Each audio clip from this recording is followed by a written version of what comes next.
giza na kuwa nuru. Amen. Amen. Mara nyingi tumezoea kusikia kwamba kuna nguvu za giza, kwamba kuna giza, kwamba kuna mtu anaweza akawa yuko mahali penye giza, au mtu amevamiwa na nguvu za giza, si ndio? Lakini nataka nikufundishe mchana wa leo ya kwamba mtu anaweza kuwa giza. Yaani wewe unaweza kuwa giza. Amen. Watu wengine ni giza. Amen. So leo tutakuwa tukihama kutoka kuwa giza na kuwa nini? Nuru. So anasema kwa maana zamani ninyi mlikuwa giza. Bali sasa mmekuwa nuru. Ninyi sio giza tena, mmekuwa nuru. Katika Kristo. Enendeni kama watoto wa nuru. Enendeni kama watoto wa nuru. Bwana Yesu asifiwe. Bwana Yesu asifiwe. Sasa naweza kujiuliza, kama mtu aliyeokoka anafundishwaje kwa habari ya kutoka kuwa giza na kuwa nuru? As we know that baada ya kumpotea, si ndio?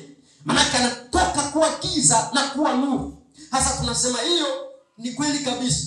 Wewe ni nuru by identity. Kwa utambulisho wewe ni nuru. Amen. Amen. Lakini kwa mwenendo unaweza kuwa giza. That's why kwenye hii scripture kuna vitu wanavieleza. Anasema kwa sababu mlihamishwa kutoka kuwa giza na kuwa nuru, basi enendeni kama watoto wa nuru.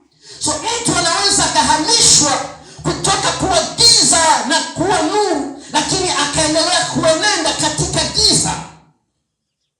So immediately wa giza. Bwana Yesu asifiwe. Bwana Yesu asifiwe. Hallelujah. Hallelujah. Hallelujah. Kwa hiyo mtu aliyeokoka anaweza kuwa nini? Giza. Kwa sababu ya nini? Ya mwenendo. Anasema enendeni kama watoto wa nuru. So kuna uwezekano mtu aliyeokoka kuenenda kama mtoto wa giza. Amen. Amen. Amen. Tuangalie waraka wa kwanza wa Yohana 1:6. Tukisema ya kwamba twashirikiana naye tena tukienenda gizani twasema uongo wala hatuifanyi iliyo kweli. Rudia tena. Anasema kama tukisema tunashirikiana na Kristo, tunashirikiana na Mungu, sisi ni watu wa nuru, tuko pamoja na Mungu. Wakati huo wakati huo tunaenenda gizani, twasema uongo wala hatutendi lililo kweli. So ni kweli Kristo ametutoa gizani, ametuweka nuru, si ndio? Na tukisema sisi ni wa nuru, at the same time tunaenenda katika giza, hatusemi kweli. Bwana Yesu asifiwe. Haleluya. Haleluya. Napozungumza kwa habari ya giza, giza lina sifa mbaya, si ndio? Hatuzungumzi vitu vya kutisha sana hapa. Napozungumza kwa habari ya giza, tunasema giza ni hali ya kutokumjua Mungu. Kama unaandika,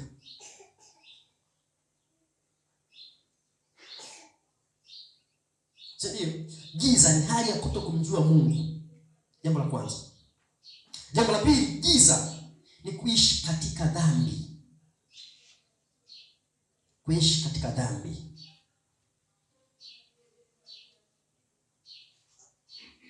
Kuishi katika dhambi. giza ni kufungwa na nguvu za adui. Giza ni kufungwa na nguvu za adui. Giza ni kukosa mwelekeo wa nini? Wa maisha. Giza. Mtu mwingine anaweza kuuliza, pastor, unafundisha nini? I want to help your life. Nataka nisaidie maisha yako. Bwana Yesu asifiwe. Unapokuwa gizani, you can't fight any kind of spirit of darkness. Unapokuwa gizani, huwezi kupambana na nguvu za giza. Narudia tena. Kuna nguvu za giza zimekukamata. Upo gizani. Mienendo yako ni ya giza. Hauwezi kusaidika hapo mpaka umetoka kwenye giza uingia kwenye mwanga. Kwa sababu the only thing ambayo inaweza kushindana na giza ni mwanga. Amen. Watu wengi nyakati hizi wanapambana na nguvu za giza ili hali wao wakiwa kwenye giza. Narudia tena. Watu wengi wanapambana na nguvu za giza wao wakiwa kwenye giza. So ili uweze kuishinda nguvu ya giza, lazima umetoka kwenye giza. Sasa the bad thing ni kwamba sio tu mtu yupo kwenye giza, yeye mwenyewe ni giza. Sasa yeye mwenyewe ni giza, yupo kwenye nguvu za giza na anataka pambane na nguvu za giza. You can't prosper. Huwezi kufanikiwa. Yesu asifiwe. Bwana Yesu asifiwe. Haleluya. Haleluya. Bwana Yesu asifiwe. Liko giza la kumjua Mungu. Kuna watu hawamuelewi Mungu. Hilo ni giza. Kwa sababu wewe huwezi kuomba Mungu akusaidie Mungu ambaye haumuelewi. Lazima umuelewe Mungu unayemuomba. Na kama upo gizani hauwezi kuelewa mambo ya nuruni mpaka umekuwa nuruni. Bwana Yesu asifiwe. Haleluya. Haleluya. Haleluya. Sasa shida sio tu kuwa giza au kuwa gizani. Shida ni kujua kwamba upo gizani. Hiyo ndio shida kubwa. Yaani shida sio kuwa gizani au wewe kuwa giza. Shida ni kujua ya kwamba upo wapi. Kwa sababu ukifanya kwamba upo gizani utatafuta msaada. Waamuzi 16:20. Jana nasema. Kisha akasema. Samsoni. Wafilisti wanakujia. Akaamka katika usingizi wake. Akasema. Nitakwenda nje. Kama siku zote. Na kujinyosha. Lakini hakujua ya kuwa Bwana amemwacha.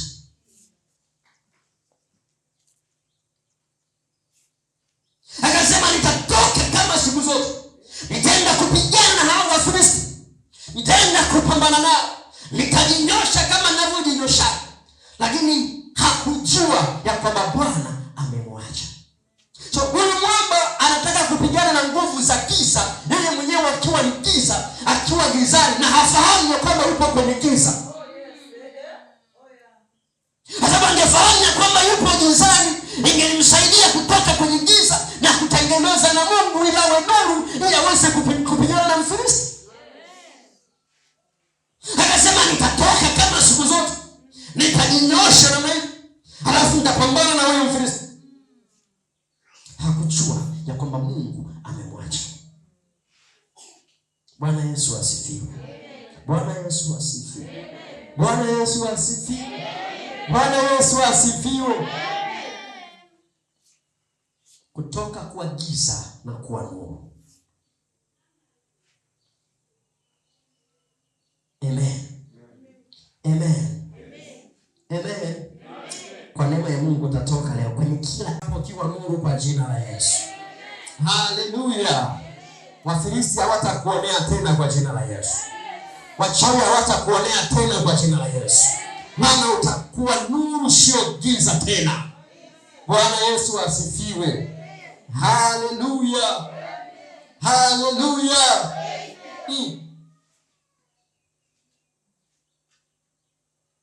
Nataka tuangalie kwa dakika chache tu mambo matano.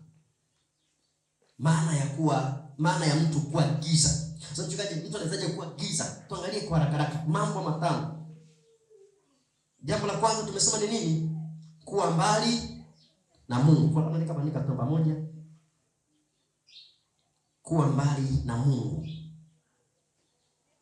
Kuwa mbali na Mungu.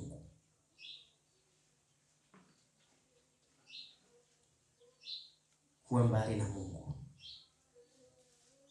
Waefeso 4:18. Kuwa mbali na Mungu. Waefeso 4:18. Ndio. Ambao akili zao zimetiwa giza. Anasema ambao akili zao zimetiwa giza. Nao wamefarikishwa na uzima wa Mungu. Nao wamefarakanishwa na uzima wa Mungu. Kwa sababu ya ujinga. Kwa sababu ya ujinga uliomo ndani yao. Kwa sababu ya ugumu wa mioyo yao. Amen. Bwana Yesu asifiwe. Anasema watu hawa wametiwa nini? Sema tena mtumishi. Ambao akili zao zimetiwa giza. Anasema ambao akili zao zimetiwa giza. Kumbe akili ya mtu inaweza ikatiwa nini? Hasa akili kitiwa giza, wewe ni mwanga, wewe si giza. Amen. Anasema na lile giza likasababisha watu wakafarakanishwa na Mungu. Maana kama mahusiano na Mungu yameharibika kwa sababu ya nini? Ya giza. Lakini pia watu wamekuwa wagumu kwenye mioyo yao. Kila wakiambiwa habari za Mungu hawataki kuzipokea na kuzielewa. Akili zao zimetiwa nini? Giza. Bwana Yesu asifiwe. Namna ya kumwelewa Mungu na kumjua Mungu ndani yao haipo. Listen to me church. Unajua wewe unaweza kusema unamuelewa Mungu. Amen. Ni vile tu hujamsogelea. Kuna vitu unavifanya kwenye maisha yako unaviona ni vya kawaida, ni sahihi kabisa. Ni sahihi according to your level of knowing God. Ni kwa sababu ya kiwango chako cha kumfahamu Mungu. Na kuna mtu mmoja anaitwa Isaya. Amen. Aliposogelewa na Mungu kupitia malaika, akasema ole wangu mimi mwenye midomo michafu, maana leo nimemwona nani? Nimemwona Mungu. Lakini jamaa yupo na anasema na mimi ninaketi katikati ya midomo michafu. Na alikuwa anaishi siku zote anaona liko kawaida. But a moment anakutana Mungu uso kwa uso hivi, anajigundua kwamba hako na shida. So the more you come close to God, kwa kadri unapomtafuta Mungu, unapomsogelea Mungu, unakuja kugundua kwamba kuna vitu vingine ambavyo watu wengine wanavifanya ni vya kawaida wao wakifanya, lakini kwako unaweza kuona ni kama si vya kawaida. Amen. Amen. Amen. Ni kwa sababu ya nini? Ya kiwango chako cha kumjua Mungu. Wakati ule Musa anaenda mlimani kuonana na Mungu mwenyewe, wakasema na sisi tunataka tukamwone yule Mungu. Walipokuwa wakijaribu kumsogelea wakajigundua kwamba yaani hawafai hata kabisa kumsogelea yule Mungu mwenyewe. Wakasema Musa, hapana, wewe unamwona mwenyewe. Ni vile tu hujafanya bidii ya kumtafuta Mungu kwenye maisha yako. Kwa kadri utakapokuwa unafanya bidii ya kumtafuta Mungu kwenye maisha yako, kuna vitu ambavyo utakuwa unaviona sio vya kawaida, ambavyo watu wengine wakifanya ni kawaida, kwako wewe haitakuwa kawaida. Amen. Amen. Amen. That's why kitu Mungu anataka kwenye maisha, it's a personal relationship with God. ni mahusiano yako binafsi wewe na Mungu. Wewe ndio unaelewa unamfahamu Mungu kwa kiwango gani. Wewe ndio unaelewa unamjua Mungu kwa kiwango gani. Amen. Sasa ni hatari. Hatari yake unajua iko wapi? Kama role model wako ni mtu ambaye kiwango chake cha kumjua Mungu kiko low, kiko chini. Mbona fulani hajafanya kile mimi sitafanya? Kumbe Mungu adifa kwenye nini? Kwenye level za kumuelewa Mungu. Mbona fulani hajatoa fungu la 10 na mimi sitatoa?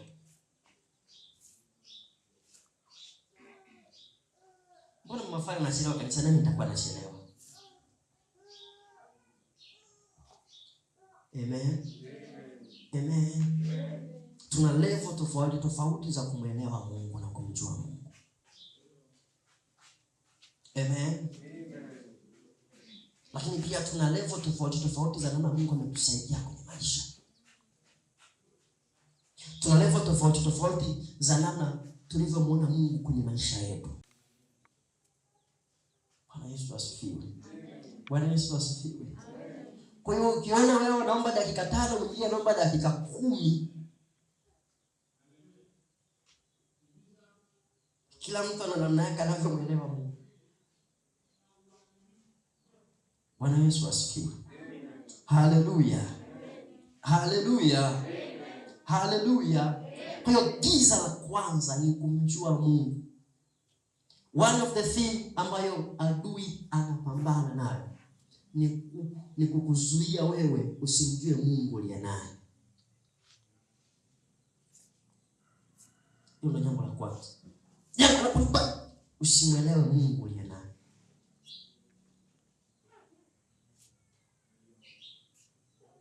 Amen. Amen. Mimi kusikia hii hadithi. Sio kama imai kutokea ni kweli, but nilisikia watu wanasimulia. Amen. Kumbe kulikuwa na baba mmoja, mwanae alifunga harusi. Si ndio? Alipokuwa amefunga harusi, baba yake akampa zawadi ya nini? Ya Biblia. Akasema, mwanangu, nakupa zawadi hii. Humo mna kila kitu cha kwako. Utajiri wa kila aina uko humo. Kwenye maisha yako hautateseka mwanangu. Mimi baba yako ninakupenda. As you know, kwamba mimi ni bilionea. Lakini zawadi yako ni hii. Haya ndio maisha yako. Si ndio? Kwamba mwamba alipofika akaichukua Biblia, alipofika nyumbani akakasirika kwamba baba na bilionea wake na utajiri wake kweli ndio akonipa mimi Biblia 20,000. Akachukua hii Biblia akaitupa kwenye uvungu wa nini? Wa kitanda. Alafu akaendelea kuishi maisha ya kuteseka na mke wake. Akakata mawasiliano na baba yake kwamba baba yangu mimi hanipendi. Baba yangu mimi ni mtu mbaya. Unaelewa vizuri acha nipambane mwenyewe. Akaendelea kupambana mwenyewe. Maskini ya Mungu, kumbe katikati ya Biblia baba yake aliweka nini? Cheki. A lot of millions, mamilioni, kuna cheki ya hela huko ndani katikati ya Biblia. Ya mahela na mahela. Si ndio? Kiasi kwamba huyo mama angepata hata akili kwamba kwa nini baba amenipa hizo zawadi? Acha nifunue hapa nilipekue. Haiko. Kwa hiyo huyu jamaa akawa anaishi maisha ya kuteseka, maisha magumu na hela anayo ndani. Na hiki ndio kinachotokea. Amen. Mungu ni package fulani imefunikwa hivi. So ili uone msaada wake ni mpaka umemfunua. Anasema anitafutae kwa bidii ataniona. So hakuna namna unaweza kuona msaada wa Mungu mpaka umejibidisha kumtafuta na kumsogelea. Na kwa namna utakavyoendelea kumsogelea ndivyo kiwango chako cha kumwelewa na kufahamu na kuona msaada wake utatokea kwenye maisha yako. Bwana Yesu asifiwe. Bwana Yesu asifiwe. Bwana Yesu asifiwe. Haleluya. Wako wengine Mungu Yesu Mungu sasa ukiokoka si basi unakuwa umeokoka, si ndio? Amina, mimi basi kwenda kanisani na nenda vipi? Wokovu unaweka kwenye uvungu wa kitanda. Mwanangu iko cheki kwenye hiyo package. Bwana Yesu asifiwe. Haleluya. Endelea kumpekua Mungu, ndani yake iko cheki. Ndani yake umo utajiri. Chona kaka unalia mimi kweli. Mungu, mbona unioni? Mimi Mungu nateseka. Mimi Mungu maskini. Mimi Mungu umepekua kwenye hiyo package nimekupa. Umepekua. Amen.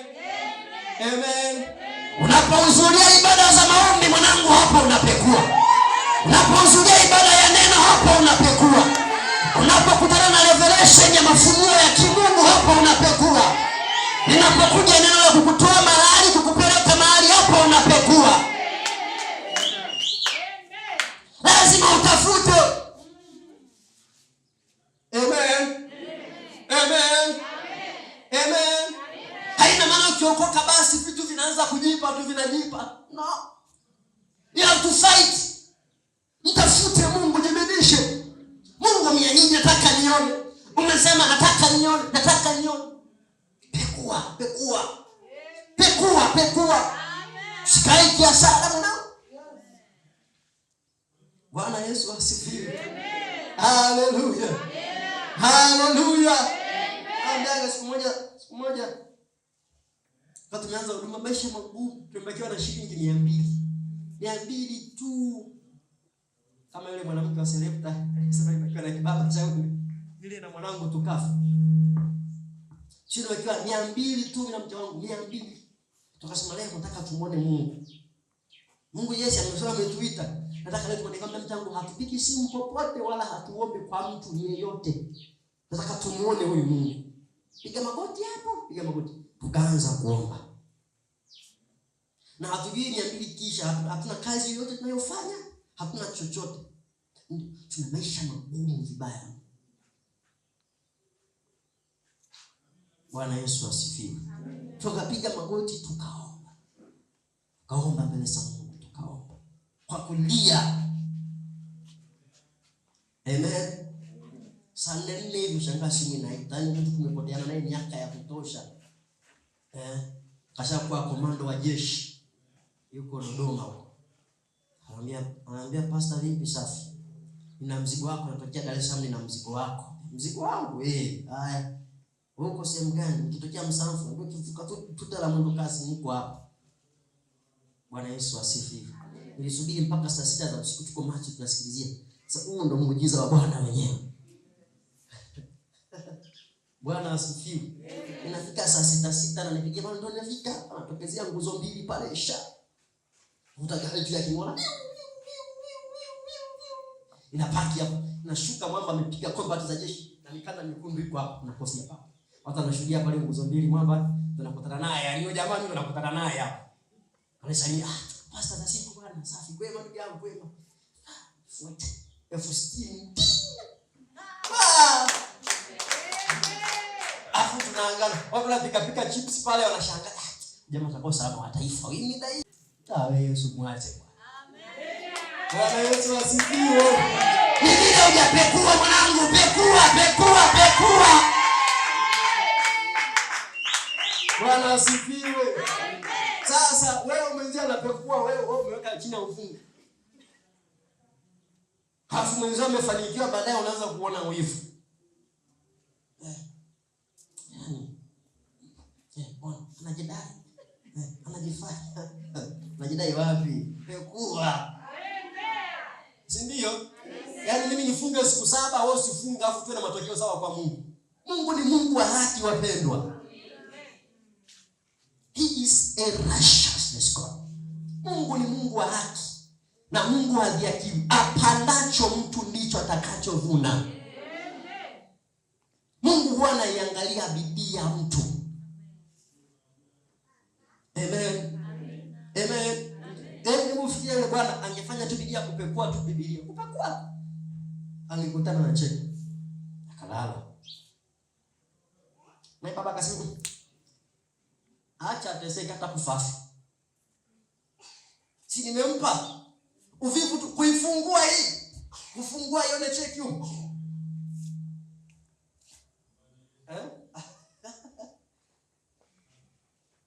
Ni mateso, ni kuteseka na mateso.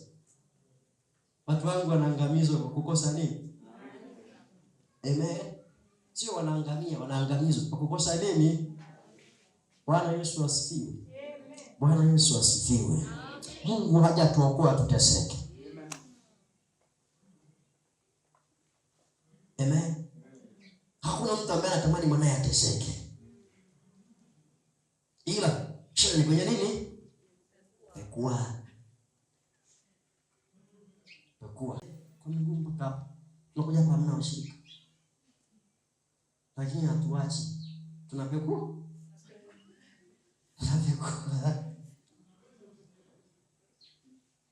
Bwana Yesu asifiwe.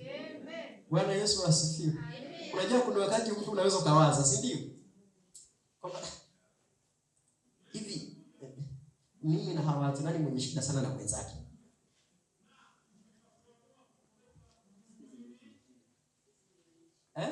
Sisi ndio wenye shida. Bwana Yesu asifiwe. Yaani unakata unakaa unawaza, hivi kati ya mimi na hawa washirika, hivi mwenye shida na mwenzake sana nani? Ni mimi au wao?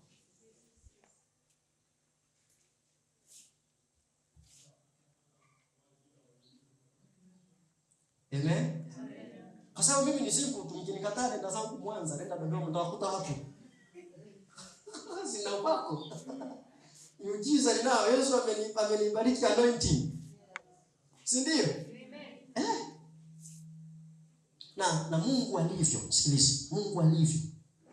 Ukisoma habari ya Lazaro na yule tajiri, walipofika kule mbinguni, ile habari inanitiaga moyo sana mimi. Yule tajiri akasema, ninaomba Mungu uniruhusu niende duniani nikawaambie ndugu zangu kwamba jamani wasifanye mchezo huko, kuna moto. Kule wako akina Pastor Sanga. Amina. Kule wako watumishi wa Mungu. Wasipowasikia hao, wisha habari yao. Tuko hapa. Amen.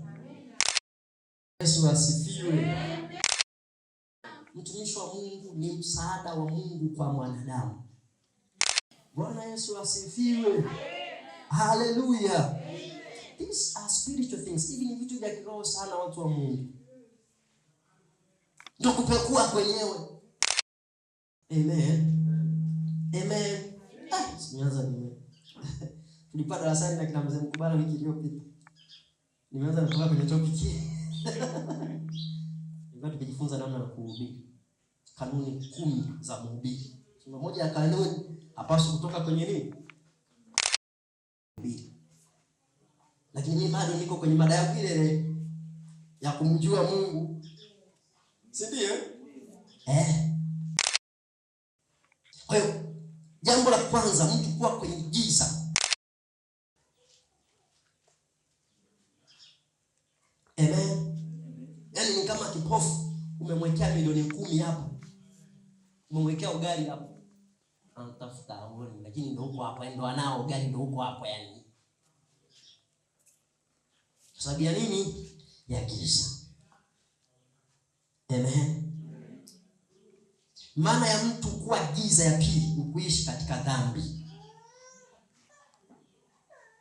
Kuishi katika dhambi. Yaani darasa lilikuwa linakuja Jumatano. Hivi vilivyo DJ Ijumaa, DJ Jumapili. Ile somo nilifundisha mwezi mzima.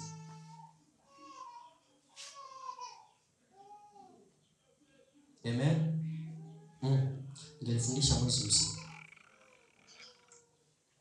Kuishi katika dhambi. Waraka wa kwanza Yohana 1:6. Tulisoma kule.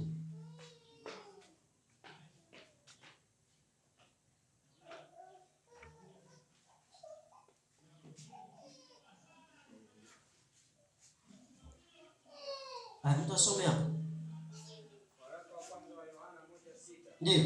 Tukisema ya kwamba tunashirikiana naye, tusema yakienenda gizani, tunasema uongo. Wala hatuifanyi hiyo kweli. Na hiyo ni dhambi. Kuenenda gizani ni dhambi. Si ndio? Kujifariji tu, yaani miaka hii hakuna mtakatifu, wote ni wenye dhambi, wote ni watenda dhambi. Tena dhambi ni wewe. Yaani siku hizi hamna watakatifu kabisa. Yaani wewe unaweza kuishi kwenye maisha bila kutenda dhambi. Unatenda makusudi tu. Bwana Yesu asifiwe. Bwana Yesu asifiwe. Najitegesha kwenye dhambi. Bwana Yesu asifiwe sana. Kuishi maisha ya dhambi ni giza. Namba 3, kuwa na upofu wa kiroho. Nasema spiritual blindness. Upofu wa kiroho. Kuwa na upofu wa kiroho. Wakorintho wa 2:4. Wakorintho wa 2:4. Ndani yao Mungu wa dunia hii. Kumbe kuna Mungu wa dunia hii jamani. Kuna Mungu wa mbinguni aliyeziumba mbingu na nchi, lakini dunia hii ina Mungu wake. Anasema wale ambao Mungu wa dunia hii amepofusha macho yao, wasioamini. Amepofusha macho yao wasioamini, isiwazukie nuru ya injili ya utukufu wake Kristo, aliye sura yake Mungu. Kumbe Mungu wa dunia hii anaweza akampofusha mtu. Hasa ukipofusha wewe unakuwa giza. Wewe Mungu wa dunia hii anaweza akampofusha mtu. Mtu akawa kipofu. Wakati wengine wanaona fursa za uchumi, wewe uone. Wakati wengine wanaona kubarikiwa, wewe unaona tu matatizo na magonjwa na majanga. Macho yako yamepofushwa na Mungu wa dunia hii. Lakini na habari njema, tunaenda kutoka kwenye hiyo giza kwa jina la Yesu mchana wa leo. Bwana Yesu asifiwe. Maisha yetu hayatakuwa ya kawaida tena kwa jina la Yesu. Safari yetu ya wokovu itaenda kuanza upya tena kwa jina la Yesu. Mahusiano yetu na Mungu yataenda kuanza upya tena kwa jina la Yesu. Tulivyoishi jana juzi haitakuwa kuanzia sasa kwa jina la Yesu. Bwana Yesu asifiwe. Haleluya. Jambo la 4, kuwa chini ya mamlaka ya giza. Ili mtawe giza, kwa sababu huyu mtu yuko chini ya mamlaka ya giza. Wakolosai 1:13. Wakolosai 1:13. Naye alituokoa katika nguvu za giza. Anasema naye alituokoa katika nguvu za giza. Akatuhamisha na kutuingiza katika ufalme wa mwana. So tulikuwa katika giza, akatuhamisha kutoka kwenye nguvu za giza zilizokuwa zimetokamata, akatupeleka kwenye utawala mwingine wa Kristo. Bwana Yesu asifiwe. Haleluya. Anasema alituhamisha kutoka kwenye utawala, kutoka kwenye ufalme wa giza, akatupeleka katika nuru, katika utawala wa mwanawe Yesu Kristo. Bwana Yesu asifiwe. Bwana Yesu asifiwe. Najua wakati mwingine sio tu kuishi vibaya, kuishi maisha mabaya, maisha ya dhambi. Wakati mwingine ni unakuwa chini ya utawala wa giza. Unakuwa chini ya utawala wa giza. Amen.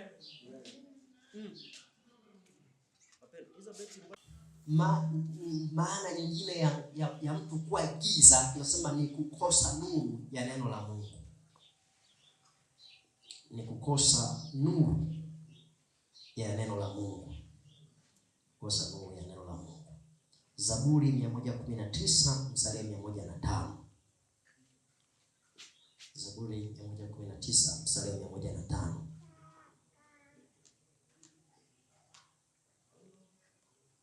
Zaburi 119 mstari wa 105.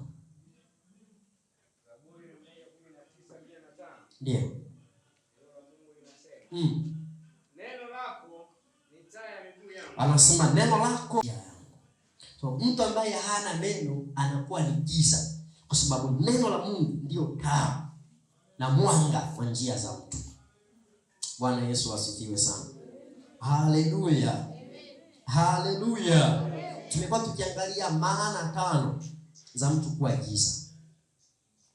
Amen. Nataka tukaombe sasa. Inawezekana kuna maana mojawapo wewe ndio imekufanya umekuwa nini? Umekuwa giza. Inawezekana au umekuwa mbali na Mungu. Inawezekana unaishi maisha ya dhambi. Inawezekana umepigwa upofu. Inawezekana umekuwa chini ya mamlaka ya nguvu za giza. Si ndio? Nataka tusimame. Tukaombe sasa.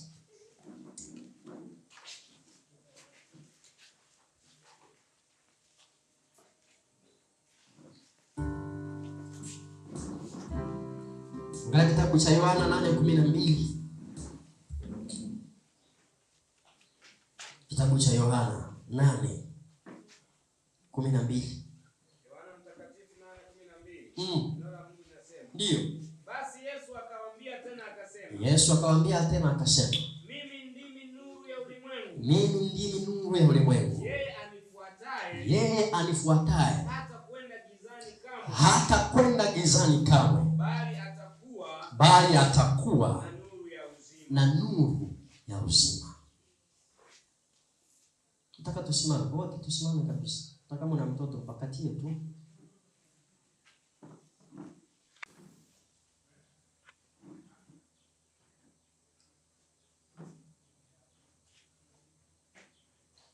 Anasema mimi ndiye nuru ya ulimwengu.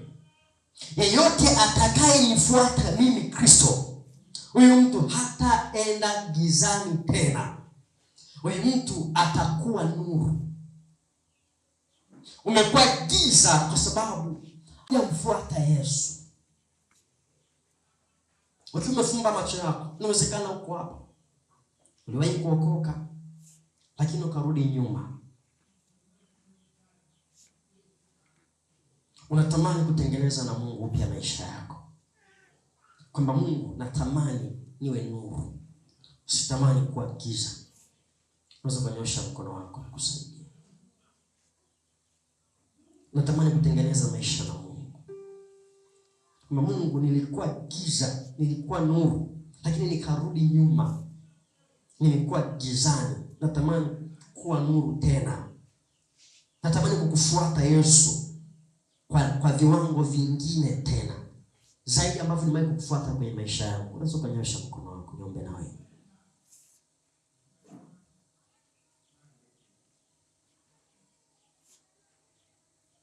Umefumba macho yako, ulionyosha mkono, utanifuatisha maombi haya. Sema, Bwana Yesu, ninakuja mbele zako. Mimi ni mwenye dhambi. Ninatubu nikimaanisha kuziacha. Bwana Yesu, nimeenenda katika giza. Nami nimekuwa giza. Lakini umesema nikikufuata wewe sitaenenda gizani tena. Nitakuwa nuruni. Ninaomba Kristo unifanye kuwa nuru. Unifanye kuwa Amen. Mpigie Yesu makofi mazuri. Pigie tena Bwana makofi mazuri. Ninakuombea Mungu akaongeze viwango vyake vya kumpenda kwa jina la Yesu. Mungu akaongeze viwango vyako vya kumtaka Mungu kwenye maisha yako kwa jina la Yesu. Bidii ya kutafuta uso wa Mungu ikaongezeke ndani yako kwa jina la Yesu. Haleluya. Haleluya. Amen. Mungu abariki. Naomba mwisho wa ibada wale wahudumu wataonana na mama mchungaji. Tutakuwa na jambo la kuambia. Amen. Lakini siku ya kesho nitakuwepo hapa kuanzia saa 10.